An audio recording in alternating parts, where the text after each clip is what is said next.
This is Lee with 82 Game and 12, and I'm excited about doing a video or a series of videos over another Blind Swords volume from Revolution Games.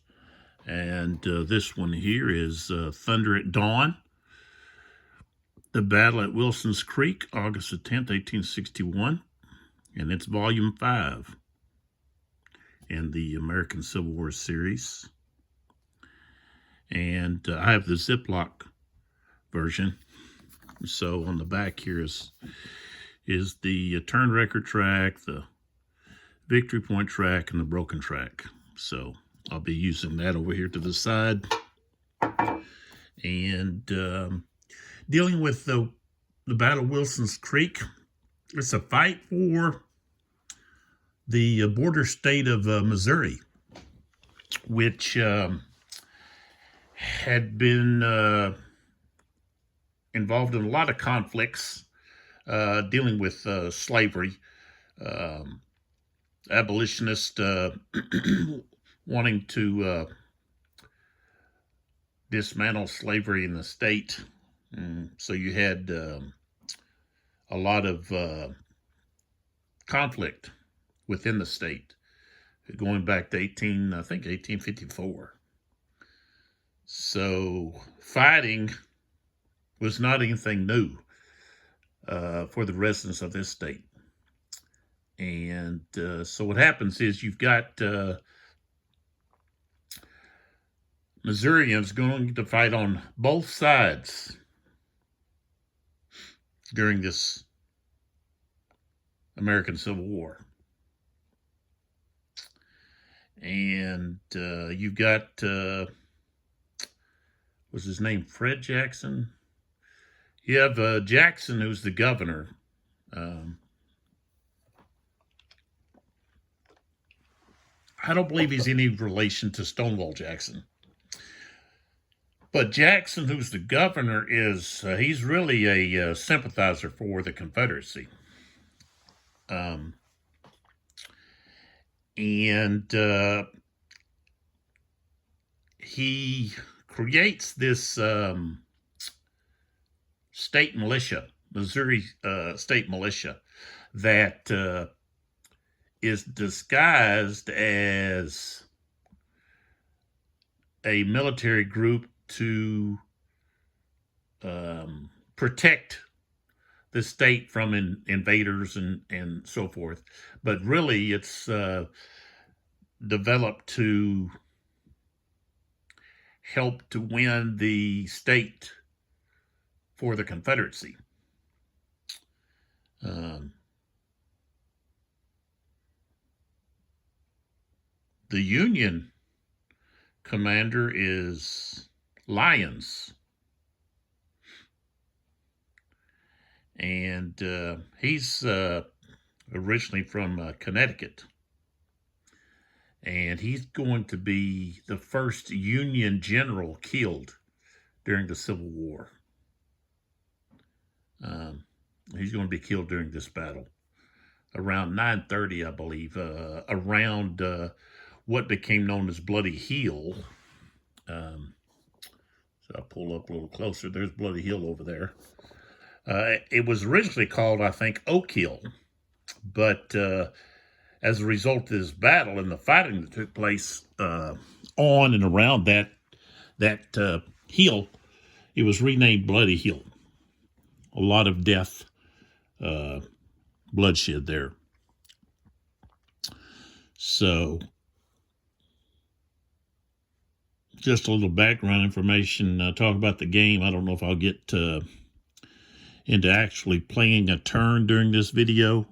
There's just a lot of good information, interesting information, I should say, about this battle.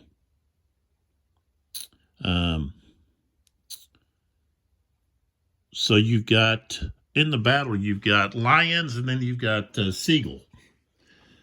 Now Seagull, here's his counter, was a German, and that's the immigrant. So that's what you have here is you have a lot of the sympathizers for the abolitionist movement are German and Irish immigrants that have moved into the state. And Seagull had actually had gained experience, military experience in the German um, fighting that took place, over in Germany. I guess it's like a German Civil War, or a German conflict with the Germany had prior to the American Civil War. And he, before the Civil War, he was actually a school administrator. He was over a lot of students and teachers and so forth. And that was what he was doing before the Civil War. And when the Civil War broke out, then he joined the Union Army. So, and then we have Lyons, who was a taskmaster and did a good job of organizing his troops and so forth. And a lot of historians believe that had he survived the battle, he would have made a greater impact on the Civil War through his leadership. He was not one of these sit back and wait and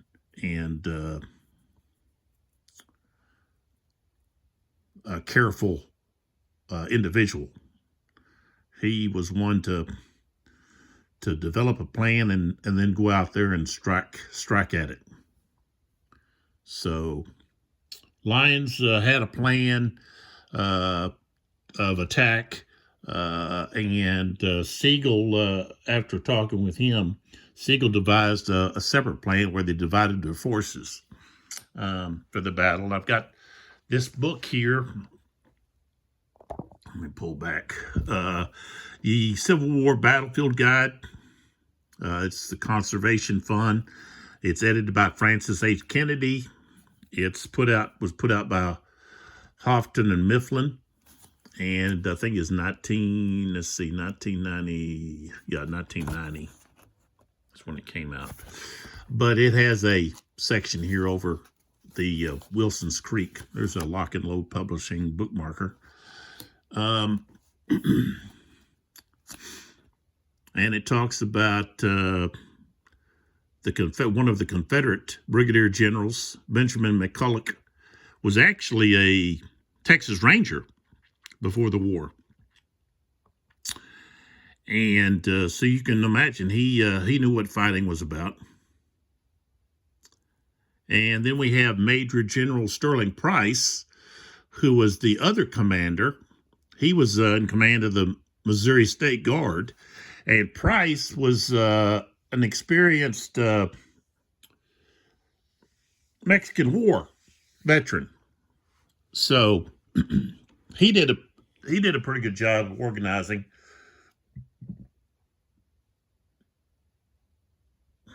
But one of the issues was Price's military or militia. The state militia were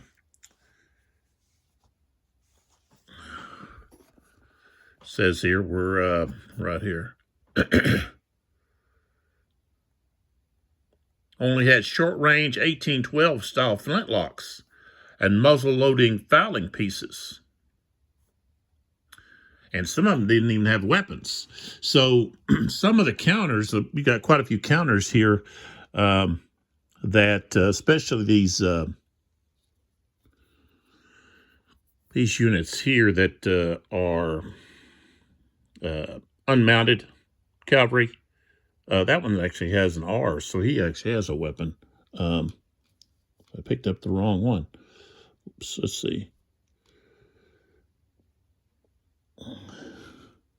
Well, here's one. Well, this is actually a mounted who's just got a sword. So CC is close combat only. But there's quite a few of these counters, especially um,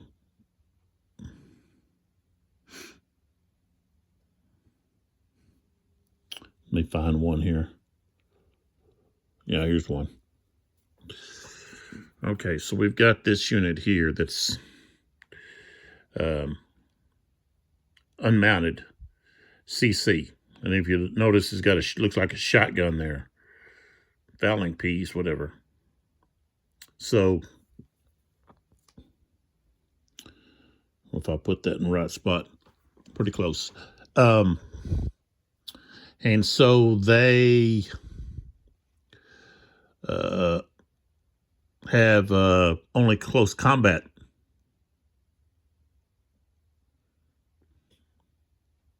ability. And so that's what we got going there. One thing is Nathaniel Lyon didn't really have much of a choice. I was going to show you this other map here about his plan, because with the Confederates having so much mounted troops, they could race ahead and cut off his line of retreat along the telegraph wire road, and then the infantry could come up behind, and he'd be basically surrounded. So he had to really fight, but he was wanting to try to preserve the state for the Union. And if we look at this map that's of the Civil War battlefields, if we go over here, there's Wilson's Creek. Well, then we're going to have Pea Ridge, the Battle of Pea Ridge, which takes place in Arkansas, which was also a fight for control of Missouri. And the Union is going to maintain their claim to Missouri. Of course, Confederates can claim a victory at Wilson's Creek, but Pea Ridge is not going to go the Confederates' way. So that's what we got going on there, and Missouri's going to stay in the Union hands. So, but I was going to go back over here to Wilson's Creek, and so this shows the battle plan that Lyon and Seagull came up with. So the top of the page is north. So looking at this map, I've got it laid out pointing to the north. So how this table is laid out, this end down here is north. This is north. Okay. That over there is west. And then south is down that way. So I would have to turn this book this direction. Okay, so you have Lyon coming in from the north, and if we look at the battle here, that's where Lyon's coming in at. Okay, and then these guys are coming in on this turn. Dietzler, I guess is how you pronounce that. Let's see if I can get behind it. There we go. Dietzler. He's coming in right there on that road with his forces. And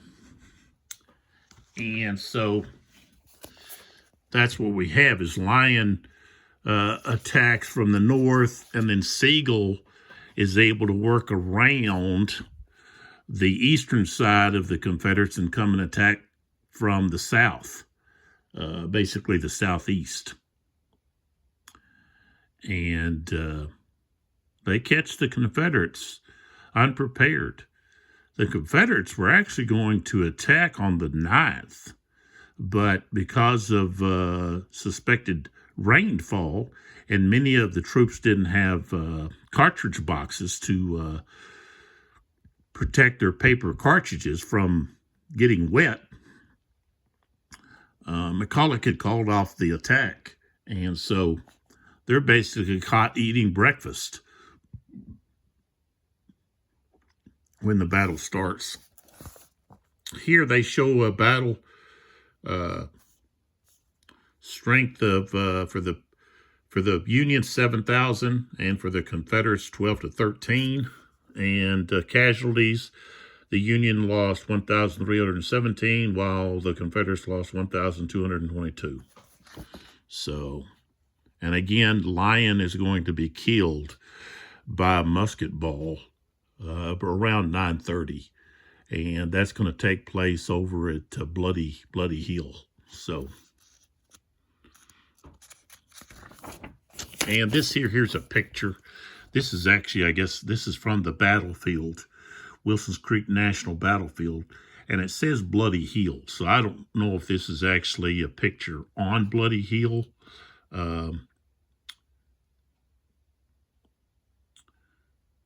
There's a rock here, but you're just seeing natural grasses there. You're not really seeing anything else. But there that is. Okay. So we've got quite a bit of other things to talk about here. If we were to look at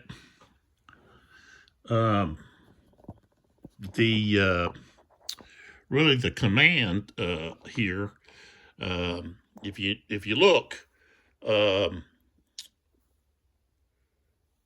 we're looking at 1, 2. Pull these guys out. Let's see what Pierce is. No, he's his own. So then we have Clark. Got this guy. Okay. Oh no, he's also. So Pierce here is going to have 1, 2, 3, 4, 5, 6. Okay. So Pierce, Sterling Pierce. Oops, I dropped him. Is going to have these 6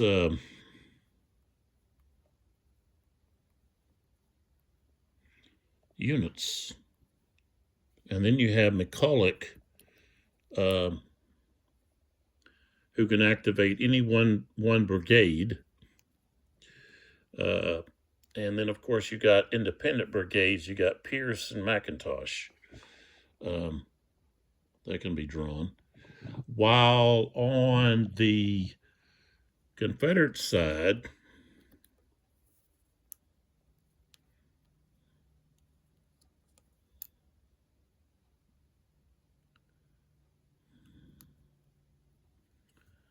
you've got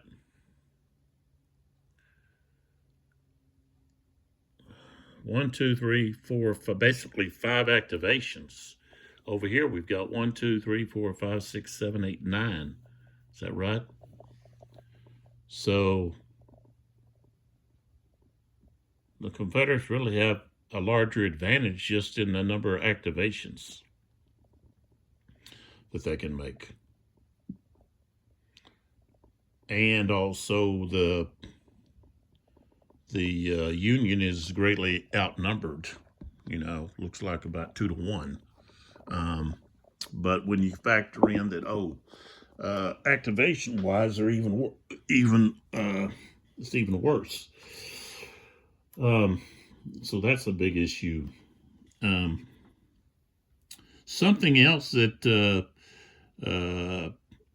this battle has in relation to the first Battle of Bull Run or first Battle of Manassas is the fact that there was no uniform consistency. So there's going to be some confusion about whose side is who is on whose side out during the fighting. Just like what happened at Manassas. You had troops that were in blue that were on the Confederate side and troops that were in gray that was on the Union side. So at times you had commanders telling their troops not to fire because they thought who was approaching was friend, when it turned out to be foe. And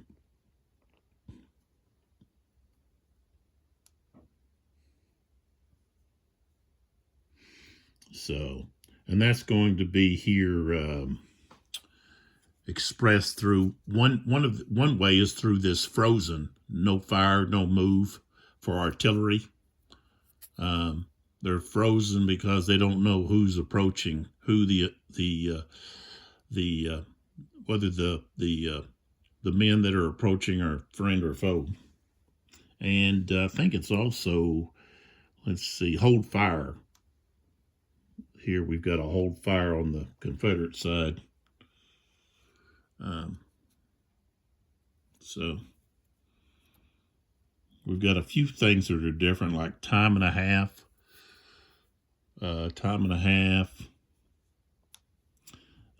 If you played this game, then that might be one that you haven't come across.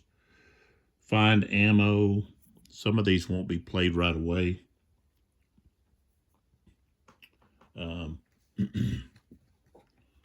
Let's see what these say here about time and a half. Hold this chit and play it at the start of the opponent's movement step. The activated brigade's movement allowance for this activation is increased by, no, it's not your opponent, it's your own troops. Increased by 50%. Okay, so they're moving time and a half. That's what that is. Hold fire. Okay, you can play this. It cancels the USA unit fire combat from 1 hex when this chit is played. It can only be played twice per game. Remove from the game after the second time it's played. So this can cancel offensive or defensive fire from your opponent. So they think, well, you're a friend when actually you're not. So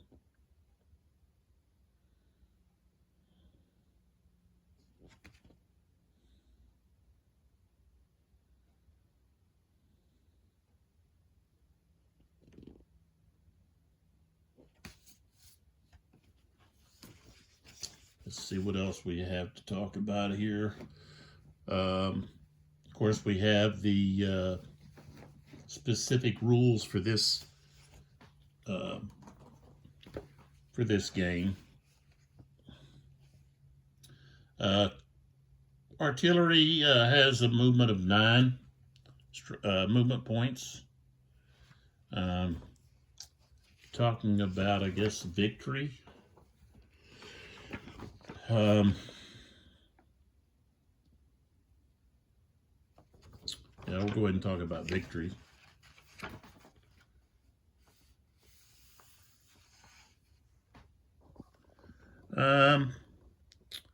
A lot of the victory points have to do with specific houses, control of specific houses. You've got Sharp's house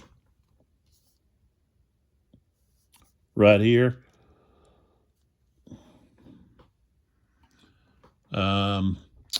Union player gets 5 points for entering that hex. And the Confederates get 10 points if they control that at the end of the game.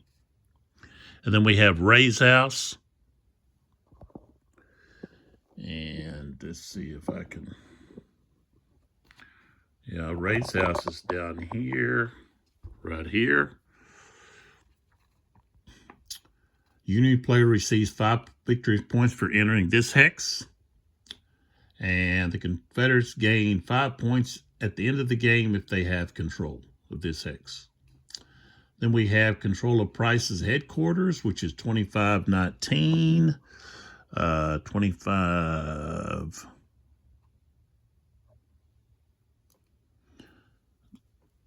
That's right here. A Union player receives 5 points for entering this hex.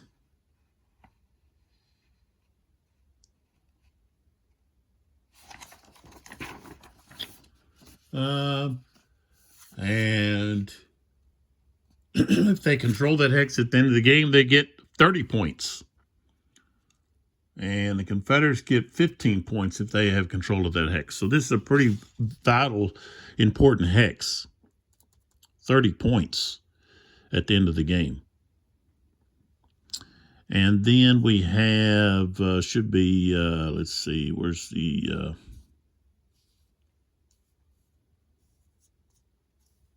should be, maybe it's this one. 27-15. Oh, we don't want that to fall.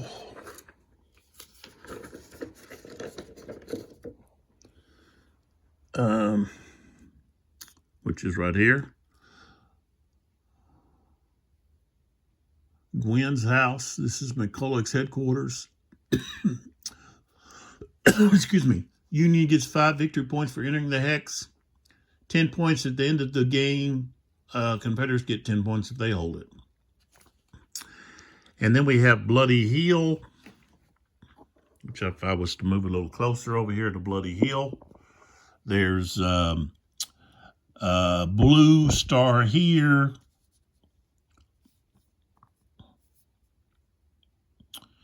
There's one here that's in the woods, another one here in this woods. The Union get points for every turn that they control those hexes. Confederates don't get any. So 1 victory point for each hex per turn. And then we have the supply wagons, which I actually moved away from Wilson's Creek, counting from this hex here. They can be 6 hexes away from McCulloch's headquarters. So 1, 2, 3, 4, 5, 6. So I placed them on this road here, just really kind of further away from the threat of being captured, because they're worth 5 points each for the Union. The Union can also acquire points through evacuating troops off the map. It's 1 point for every 12 strength points. And I think they have to evacuate them on the, let's see.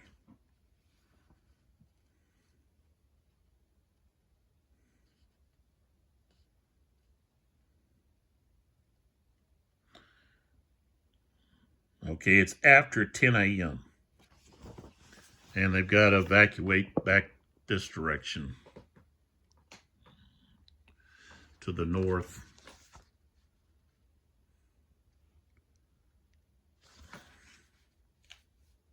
And I guess north and east. So they're basically heading back towards Springfield. Let's see.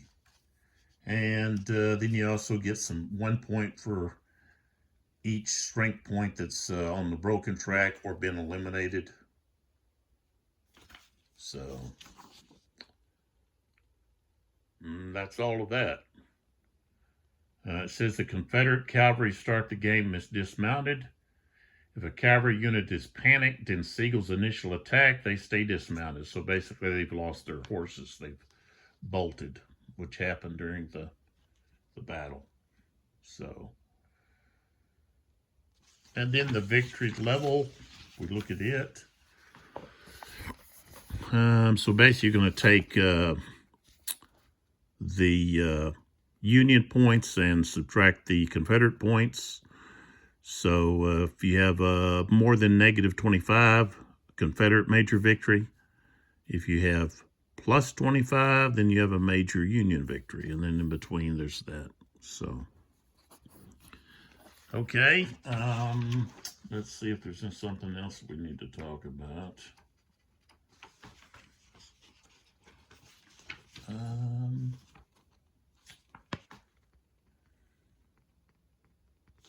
Oh, yeah.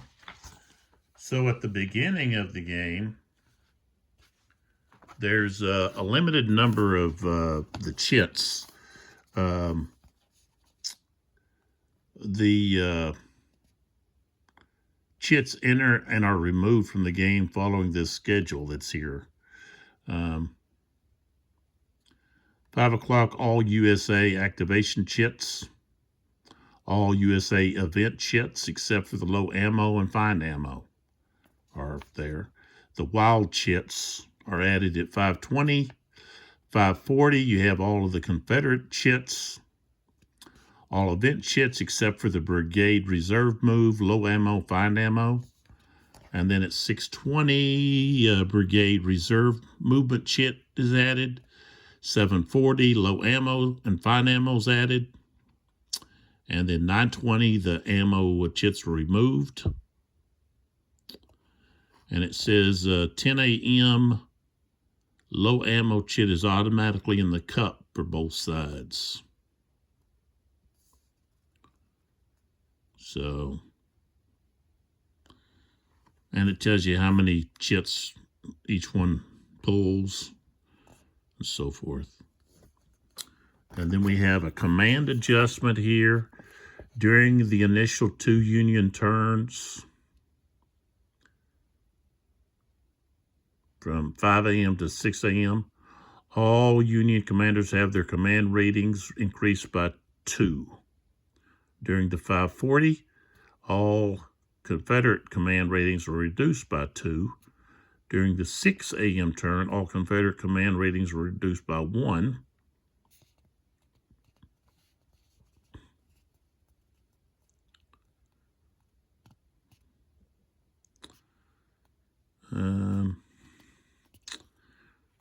Dietzler enters at 5 a.m. The Confederate artillery phase is skipped during the 5 a.m. turn. And at 5:20, they can only fire. And then 5:40, they go back to everything normal. Sharp's cornfield and routing. Each Confederate unit in Sharp's cornfield and Sharp's stubble field, including partial X's, take a panic result the first time it's fired upon. So that's just a historical thing.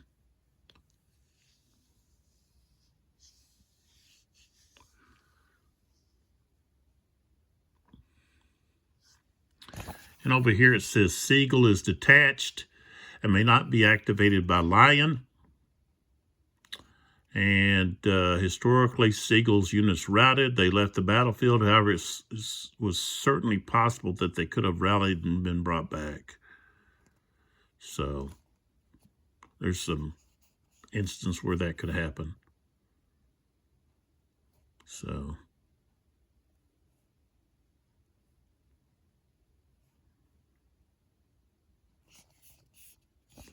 okay. So there we go. And of course, the game track, turn track here, really helps with explaining all of the different things dealing with the special rules. So tells you when to add stuff, when to take stuff out, so forth and so on, when things can happen. Like no Confederate artillery phase here. You got the +2 for the U.S. leader activation, so forth. So that'll help. Okay, so we spent 30 minutes jawing around.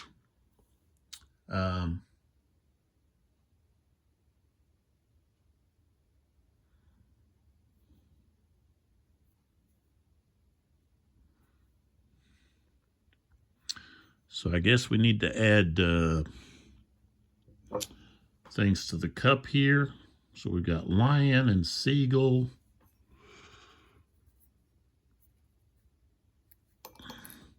Sturgis, Andrews, Dietzler. So we got McCulloch and Price, McIntosh and Pierce. And then these other guys are going to be activated by Price. So I got to put them somewhere. Put them along the edge or maybe at the top there.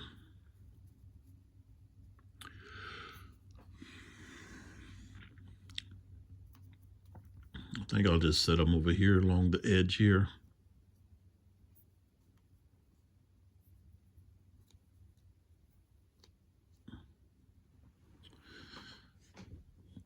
Okay, so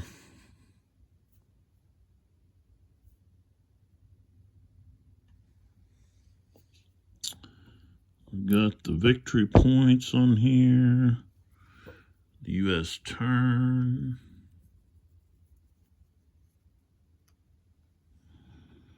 Fortunes and fog of war don't come in until the second turn.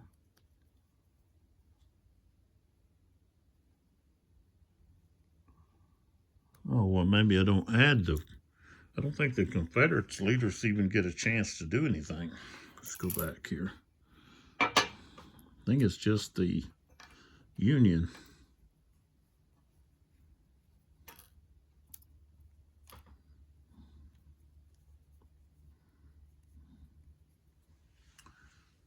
It says add CSI leaders and some events. Let me look back at the special rules again. Let's see here.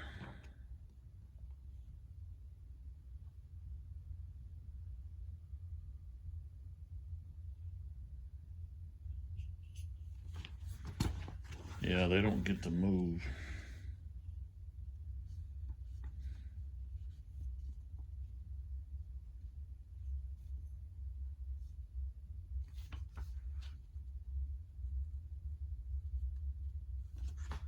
Okay, so we've got all of the, put these special chits right there, wild chits, I guess. Okay, so fine ammo and low ammo are not added.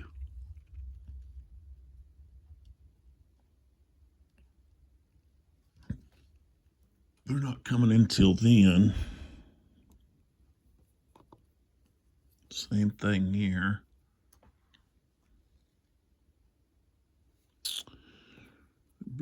Brigade movement doesn't come in till then.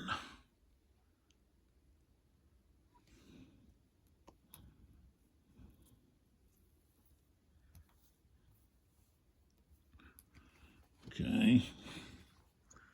So I guess all of this other goes in.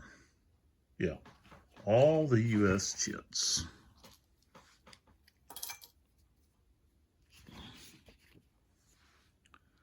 So basically the first two turns are just basically the Union.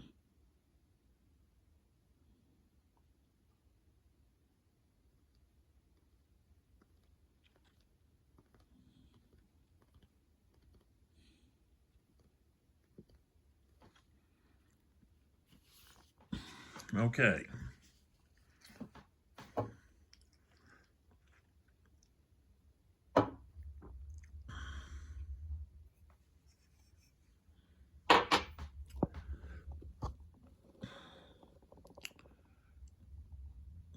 Now, one thing I want to point out here is, okay, these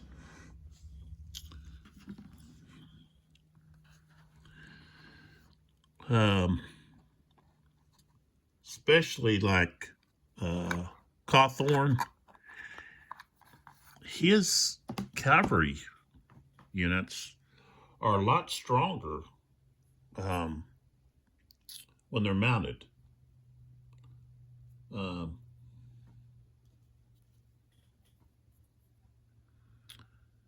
Now, if I was to pick up the other one, it's just like that. Let me do that.